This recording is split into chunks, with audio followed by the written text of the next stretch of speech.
Il y avait une salle de classe qui était un igloo en fait, et les professeurs pouvaient réserver un igloo pour donner les cours à l'intérieur.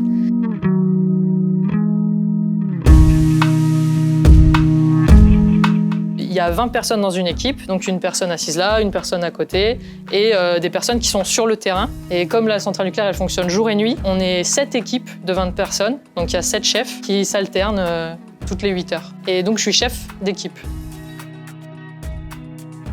Je savais toujours pas ce que je voulais faire après le bac. Donc je me suis dit, je vais gagner 2 ans, je vais faire prépa. Et donc ça me laissera 2 ans en plus pour me décider. Et à la fin de mes 2 années de prépa, je savais toujours pas ce que je voulais faire. Donc j'ai choisi une école d'ingénieur généraliste. C'est là que je suis découvert une passion pour le management. Donc j'ai à la fois un diplôme d'ingénieur en génie des procédés et j'ai fait un 2e diplôme qui est un master en management et administration des entreprises. Et dans le management, il y a cette volonté de comprendre l'humain. Et je trouve que c'est une science qui est complexe, qui est fine et donc qui est passionnante. J'hésitais du coup entre la recherche et l'industrie. Et donc l'école d'ingénieur m'a permis de faire un stage d'1 an dans la recherche. Et j'ai vu que c'était pas mon truc, et c'est tout. Après, je suis revenu, j'ai fini mes études, je suis parti dans l'industrie. En fait, on peut se rediriger assez facilement, je pense, avec le système français. Faut oser. On est dans une centrale nucléaire, il y a beaucoup de systèmes qualité, tout est tracé. On se doit d'avoir une transparence vis-à-vis de nos activités. Et du coup, il y a des procédures d'intervention, des documents à remplir. Donc moi, je prépare ces documents d'intervention. Je vérifie que le dossier est complet. Et ensuite, je le transmets à des équipes qui vont intervenir. Et ensuite, donc, je veille à la bonne réalisation de mon chantier. En 2e année, je suis allée dans un salon étudiant en Aquitaine, donc ça s'appelle Aquitech. Là-bas, j'ai rencontré un garçon qui avait le même parcours que moi, qui avait fait une licence dans un domaine totalement différent. Donc je me suis dit, cool, il n'y a pas que moi dans cette situation à un peu se chercher et pour autant on arrive à trouver sa voie quand même. Donc j'ai commencé un BTS environnement nucléaire en alternance. Et donc j'ai fait ce BTS pendant 2 ans, ça s'est très bien passé, même si je n'ai pas d'un domaine technique en fait. En fait, ce qui est super intéressant, c'est aussi quand on parle avec des chefs d'équipe, on se rend compte que les métiers manuels, quand c'est des femmes qui les réalisent, sont aussi valorisés. Et c'est dommage que les gens n'aient pas plus l'idée de faire ces métiers-là, quoi. Et les équipes en fait, que je vais encadrer sur les chantiers, c'est vrai qu'il y a une majorité d'hommes. Tant qu'on sait de quoi on parle, qu'on s'intéresse, tant qu'on ne prend pas les gens de haut et qu'on estime qu'on sait toujours mieux qu'eux, ça se passe très bien.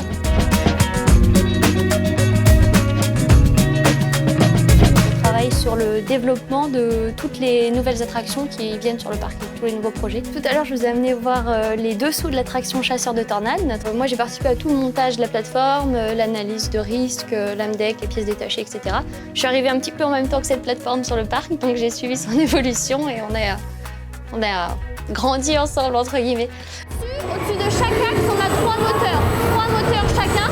Donc sur chacun des axes, 9 moteurs au total pour permettre la rotation. J'ai fait un lycée international avec un bac OIB. Et ensuite, je suis allée en prépa intégrée à Polytech Nancy. Les 2 premières années, en fait, on se familiarise avec un peu plein de sujets différents. Et ensuite, on vient picorer ce qu'on préfère. Donc moi, j'ai choisi l'option énergie, mécanique, matériaux, environnement. Et ensuite, je suis partie 1 année à l'étranger. Je suis partie en Laponie suédoise, 1 an, pour continuer mes études en Erasmus. C'est vraiment, Erasmus, c'est vraiment une expérience.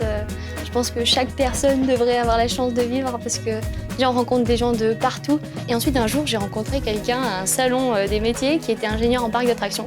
Et je me suis dit, OK, c'est ça que je veux faire. Donc ensuite, j'ai choisi ma spécialité en fonction, énergie, mécanique, matériaux, environnement. Ce qui me plaisait le plus, c'était la mécanique. Donc je me suis spécialisée en mécanique, structure, matériaux. Donc ça s'est fait vraiment au gré des découvertes qu'il y avait au fur et à mesure via les différents cours en fait, et les différentes rencontres. Il y avait à peu près 10% de filles dans notre promotion, donc il n'y avait pas beaucoup de filles, mais ça se passe vraiment super bien.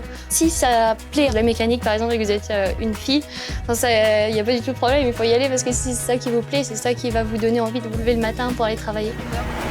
C'est vraiment, je ne pensais pas trouver un jour une ambiance de travail aussi extraordinaire. Alors mes missions au quotidien, c'est d'accompagner mes collègues chefs de projet sur les thématiques environnementales, donc la coordination des expertises écologiques que l'on sous-traite à des prestataires experts en écologie, mais également les études paysagères et la rédaction des études d'impact.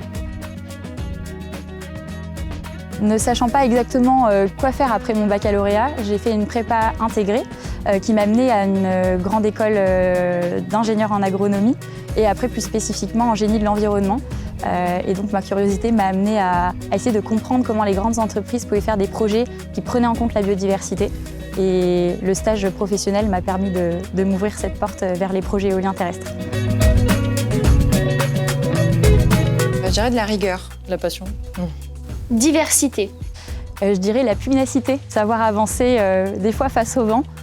Et on arrive toujours avec une intelligence collective et de l'humain, tout simplement.